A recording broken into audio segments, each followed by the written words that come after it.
ವೀಕ್ಷಕರೇ ನಮಸ್ಕಾರ. ಕೊಪ್ಪಳ ಜಿಲ್ಲೆಯಲ್ಲಿ ರಾಸಾಯನಿಕ ಹೊಗೆ ಸೂಸುತ್ತಿರುವ ಬೃಹತ್ ಕಾರ್ಖಾನೆಗಳ ವಿಚಾರವಾಗಿ ಹಿರೇಬಗನಾಳ್ ಗ್ರಾಮದ ಧೂಳಿನ ಸಮಸ್ಯೆಗೆ ಕೊನೆಗೂ ಮುಕ್ತಿ ಸಿಗುವ ಲಕ್ಷಣಗಳು ಕಾಣುತ್ತಿವೆ. ಕಾರ್ಖಾನೆಗಳ ಧೂಳಿನಿಂದ ಹೈರಾಣಾಗಿದ್ದ ಗ್ರಾಮಸ್ಥರ ಸಂಕಷ್ಟವನ್ನು ಆಲಿಸಲು ಇಂದು ಉನ್ನತ ಮಟ್ಟದ ಅಧಿಕಾರಿಗಳ ತಂಡ ಹಿರೇಬಗನಾಳ್ ಗ್ರಾಮಕ್ಕೆ ಭೇಟಿ ನೀಡಿದೆ.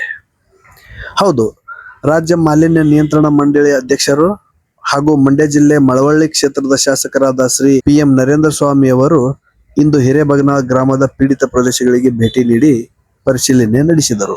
ಸ್ಥಳೀಯವಾಗಿ ಕಂಪನಿಗಳು ಹೊರಸೂಸುತ್ತಿರುವ ಧೂಳಿನಿಂದಾಗಿ ಗ್ರಾಮದ ಪರಿಸರ ಹಾಗೂ ಜನರ ಆರೋಗ್ಯದ ಮೇಲೆ ಉಂಟಾಗುತ್ತಿರುವ ದುಷ್ಪರಿಣಾಮಗಳನ್ನು ಜನಪ್ರತಿನಿಧಿಗಳು ಮತ್ತು ಅಧಿಕಾರಿಗಳು ಖುದ್ದಾಗಿ ವೀಕ್ಷಿಸಿದರು.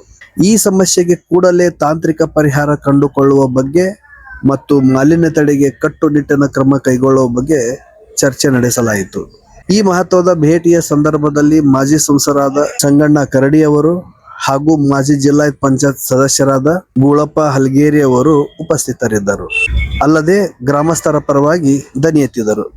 ಸ್ಥಳೀಯರ ಅಳಲನ್ನು ಆಲಿಸಿದ ಗಣ್ಯರು ಕಂಪನಿಗಳ ಹಾವಳಿಯಿಂದ ರೈತರಿಗೆ ಮತ್ತು ಜನಸಾಮಾನ್ಯರಿಗೆ ಆಗುತ್ತಿರುವ ತೊಂದರೆಗಳನ್ನು ತಪ್ಪಿಸಲು ಮಂಡಳಿ ಅಧ್ಯಕ್ಷರಿಗೆ ಆಗ್ರಹಿಸಿದರು. ಕೈಗಾರಿಕಾ ಪ್ರಗತಿಯ ಜೊತೆಗೆ ಜನರ ಆರೋಗ್ಯವೂ ಮುಖ್ಯ. ಹೀಗಾಗಿ ಮಾಲಿನ್ಯ ನಿಯಂತ್ರಣ ಮಂಡಳಿ ಈ ಬಗ್ಗೆ ಎಂತಹ ಕಠಿಣ ಕ್ರಮ ಜರುಗಿಸಲಿದೆ ಎಂಬುದು ಕಾದು ನೋಡಬೇಕಾಗಿದೆ. ಇಂತಹ ನಿರಂತರ ಸುದ್ದಿಗಳಿಗಾಗಿ ರಣಗಲ್ ಸುದ್ದಿ ವಾಹಿನಿಯನ್ನು ಸಬ್ಸ್ಕ್ರೈಬ್ ಮಾಡಿ ಬೆಂಬಲಿಸಿ. ಧನ್ಯವಾದಗಳು.